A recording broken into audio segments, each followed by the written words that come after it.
Chaque citoyen doit se sentir responsable du devenir de l'ensemble dont il est solidaire et répondre à sa propre conscience. Ai-je fait ce que je devais? Me suis-je forcé de faire mieux chaque jour? Félix Houphouët-Boigny. Nous sommes le jeudi 21 août et nous nous retrouvons avec joie, comme tous les jeudis, pour parler de civisme, de citoyenneté pleinement assumée. À la fin de l'émission de la semaine dernière, qui marquait la fin des émissions consacrées au pardon, nous avons annoncé que dans celle-ci, nous parlerons du temps et de son rôle dans la vie citoyenne. Comme à notre habitude, nous allons commencer par les généralités sur le temps.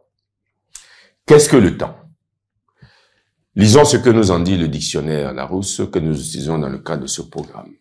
Ce dictionnaire nous en donne 10 définitions, qui sont les suivantes. Première définition.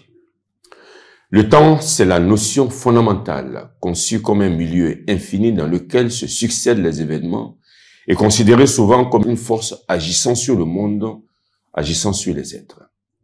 Dans ce sens, on dit le temps et l'espace, ou encore la fuite du temps. Deuxième définition. Le temps, c'est, et là nous sommes en physique, ce milieu conçu comme une dimension de l'univers susceptible de repérage et de mesure.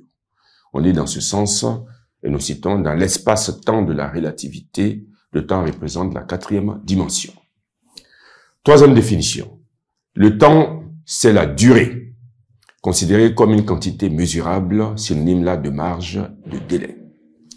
4e définition. Le temps, c'est chacune des phases successives d'une action, d'une opération ou du cycle de fonctionnement des moteurs, synonyme là de stade, d'étape. Par exemple, moteur à 2 ou 4 temps. Autre définition. Le temps, c'est le moment, l'époque occupant une place déterminée dans la suite des événements ou caractérisée par quelque chose, synonyme là d'époque. Exemple, le temps de la monarchie, le temps des mangues, le temps des cerises, le temps des papayes, etc., etc. Autre définition, le temps, c'est le moment favorable à telle ou telle action, synonyme là de jour, de date.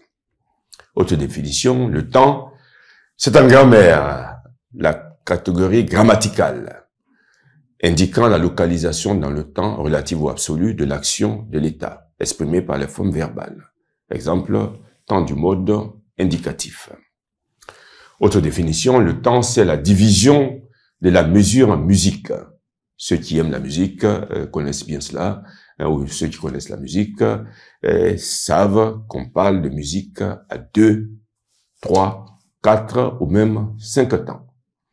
Avant-dernière définition, le temps, c'est en chorégraphie l'une des phases de la décomposition d'un pas. Et dernière définition, là, dans le domaine du sport, le temps, c'est la durée chronométrée d'une course, des matchs, etc. Alors, comme le temps imparti à cette émission est expiré, nous allons arrêter là.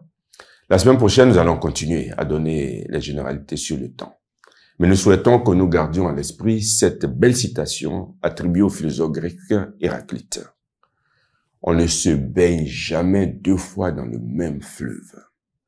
Cette citation, qui souligne l'aspect dynamique de la réalité, où le changement est constant et inévitable, signifie en d'autres termes qu'on ne peut pas revivre exactement les mêmes situations, que chaque instant est unique et ne se reproduira jamais de la même manière, ou encore que l'idée de l'éternel retour du même est illusoire, parce que le temps emporte tout.